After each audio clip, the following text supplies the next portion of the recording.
This is a demonstration of the Polycold 2XCL-3 closed-loop gas chiller. It can be used for substrate cooling in a broad range of applications. It produces ultra-low temperatures by recirculating compressed dry gas and has a cooling capacity of 490 watts at minus 40 degrees C. It has water-cooled compressors and is powered by 480 volts AC, three-phase, requiring a minimum of a 16 amp service. Now we're going to start the system from a cold start. We haven't had it on since yesterday. The first thing I'm going to do is turn on my temperature probe, and our ambient temperature is about 18.7, which is about 68 degrees Fahrenheit. The system requires a minimum of 6 to 10 gallons per minute. In fact, this is a better indication here. 10 gallons per minute at 25 to 30 degrees C, or 6 gallons per minute at 15 to 25. I have this chiller set for 20 degrees, and it will be more than sufficient. First, things will get a little noisy now, so bear with me here. First, we're going to turn on the chiller.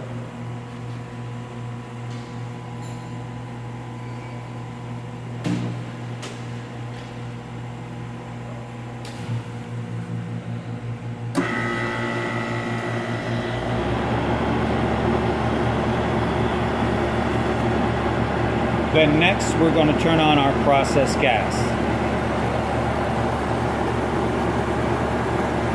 Typically, they use argon as a cooling gas. For our application, we are using nitrogen.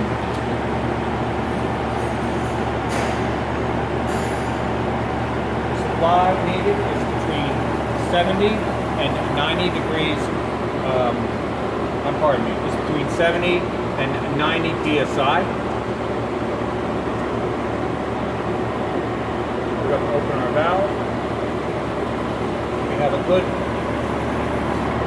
10 gallons per minute flowing, and we're ready to start.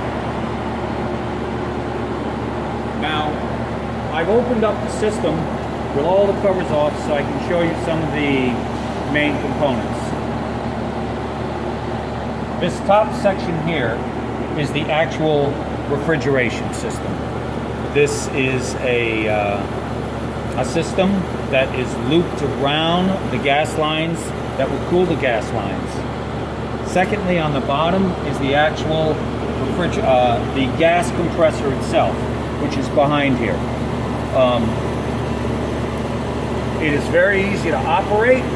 The displays are easy to see, and it operates by 3 breakers. 1, 2, and we're not throwing this one yet. That'll start the compressors, but the system will not run unless you have at least 70 to 90 psi of your process gas. Now remember, this is not a combined refrigeration system. This is not a cascade system. These are 2 separate systems. The refrigeration system cooling the gas, and then the gas being compressed and sent to your work. Again, let me show you one important thing around the back.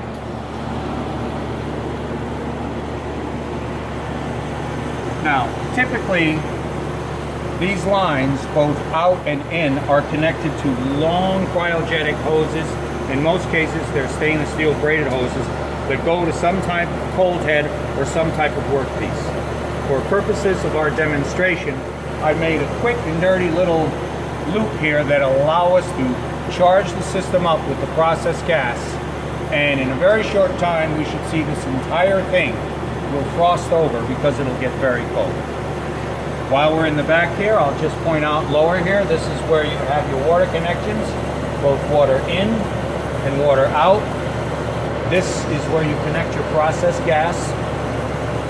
When you're done using the system, if you want to vent that gas and change to another process gas such as argon, this valve right here, there's nothing in the system right now, will allow you to open the vent and vent the system. Again, what you are venting is your process gas, not your refrigerated system. That's completely separate. Also, there are two temperature sections here, a supply in and a return.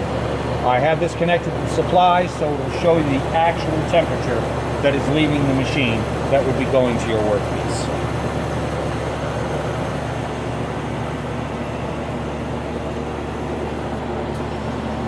Now this has an auto-fill device in it, which is very convenient. And what this does is, once you set it up correctly, it will then fill the system with your process gas. Again, it is filling the isolated loop that would run to your cold head or your workpiece.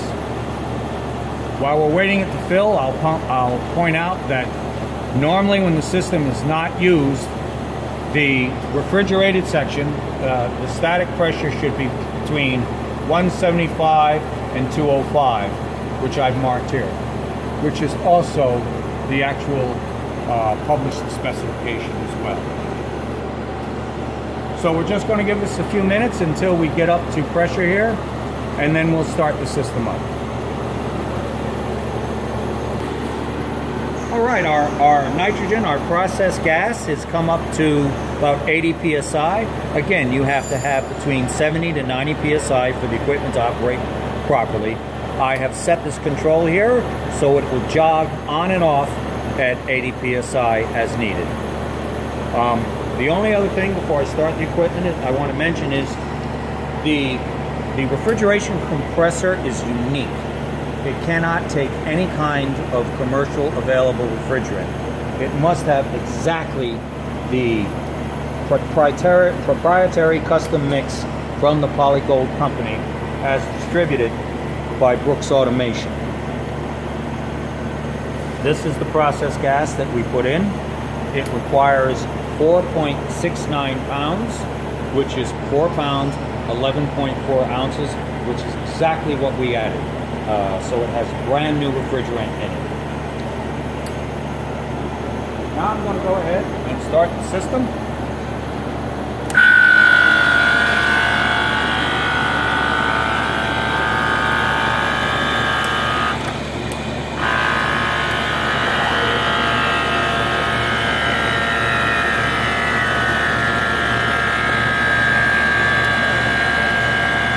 Adjust our autofill here a little bit, too high.